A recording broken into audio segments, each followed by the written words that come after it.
নমস্কার বন্ধুরা, পাপিয়াস কিচেনে আপনাদের সকলকে স্বাগত জানাই।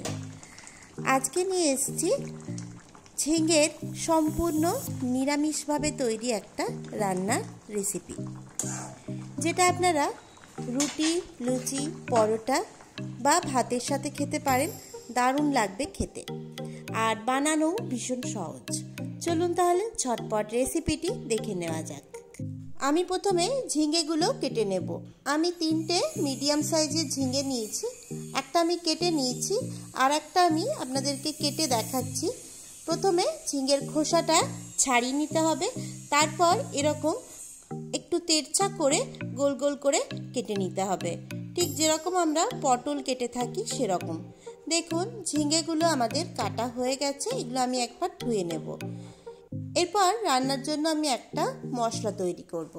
তার জন্য দেখুন একটা বাটি নিয়েছি, ওর মধ্যে দিয়ে দিলাম 1 টেবিল চামচ আদা বাটা, আর হাফ চা চামচ ধনে গুঁড়ো, হাফ চা চামচ জিরে গুঁড়ো, আর 1 চা চামচ হলুদ গুঁড়ো, আর হাফ চা চামচ লাল লঙ্কার গুঁড়ো। সব কিছু জল দিয়ে একটা মিশ্রণ তৈরি করে নিলাম। এটা রান্নায় ব্যবহার করব। এরপর চলে যাচ্ছি রান্নায়। গ্যাসের মধ্যে একটা কড়াই বসিয়ে দিয়েছি, ওর মধ্যে আমি দিয়ে দিলাম 1 টেবিল চামচ সর্ষের তেল। ফোড়নের জন্য দিয়ে দিলাম সামান্য একটু কালো জিরে, একটু গোটা জিরে, আর একটু তেজপাতা, আর দিয়ে দিলাম 1 চিমটি হিং।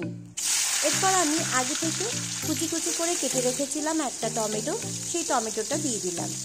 টমেটোটা দিয়ে আমি একটু নাড়াচাড়া করে নিলাম।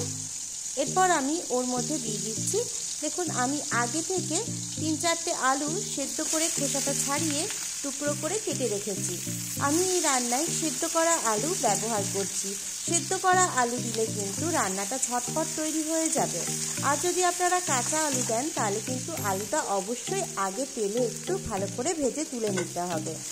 তবে আমি বলবো সেদ্ধ করা আলু দিয়েই রান্নাটা করতে। রান্নাটা কিন্তু খেতেও ভালো লাগবে আর তাড়াতাড়ি তৈরিও হয়ে যাবে। আলুগুলো দিয়ে একটু ভাজার পরই আমি ওর মধ্যে আগে থেকে তৈরি করে রাখা মশলার পেস্টটা দিয়ে দিলাম। ভালোভাবে আলুগুলোর সাথে মিক্স করে নেড়ে চেড়ে ভেজে নিলাম। এরপর 2 মিনিট ভেজে নেওয়ার পর আমি ওর মধ্যে দিয়ে দিচ্ছি কেটে রাখা ঝিঙের টুকরোগুলো। ঝিঙেগুলো আর আলুগুলো খুব ভালোভাবে নেড়ে চেড়ে মিক্স করে নিতে হবে। তাড়াতাড়ি রান্না করার ক্ষেত্রে কিন্তু সেদ্ধ আলু ব্যবহার করাটাই উচিত। আমি কিন্তু ম্যাক্সিমাম টাইমই সেদ্ধ আলু দিয়ে করি। যদি কাঁচা আলু ব্যবহার করেন আলুটা অবশ্যই ভেজে নেবেন। এর মধ্যে আমি দিয়ে দিলাম স্বাদ অনুযায়ী নুন। এখানে আমি 1 চা চামচ নুন দিলাম, আর সামান্য কয়েক দানা চিনি দিলাম। যেহেতু নিরামিষ রান্না, চিনি দিলে একটু খেতে ভালো লাগবে। এরপর ঢাকা দিয়ে 2-3 মিনিট এটা গ্যাসের ফ্লেমটা কম করে দিয়ে একটু ভাপে হতে দিয়েছিলাম।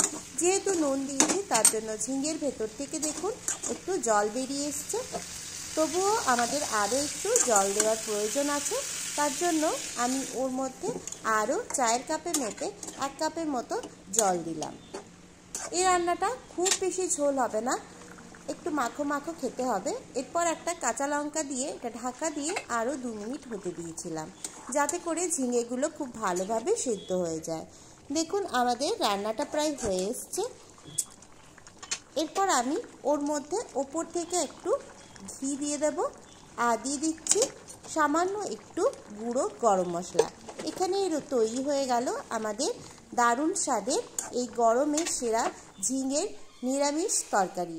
রুটি, লুচি, পরোটা বা ভাতের সাথে আপনারা এটা খেতে পারেন, দারুণ লাগবে খেতে। আমার রেসিপিটি কেমন লাগলো অবশ্যই কমেন্ট করে জানাবেন। ভিডিওটি ভালো লাগলে অবশ্যই লাইক করবেন। নতুন বন্ধুদের কাছে অনুরোধ রইল চ্যানেলটি সাবস্ক্রাইব করে পাশে থাকা বেল আইকনটা অবশ্যই প্রেস করবেন, যাতে করে আমি যখনই নতুন ভিডিও দেব সবার আগে পৌঁছে যাবে আপনাদের কাছে। আজকের মতো এখানেই শেষ করছি। দেখা হচ্ছে পরবর্তী ভিডিওতে নতুন রেসিপির সাথে। ভালো থাকবেন, সুস্থ থাকবেন। ধন্যবাদ।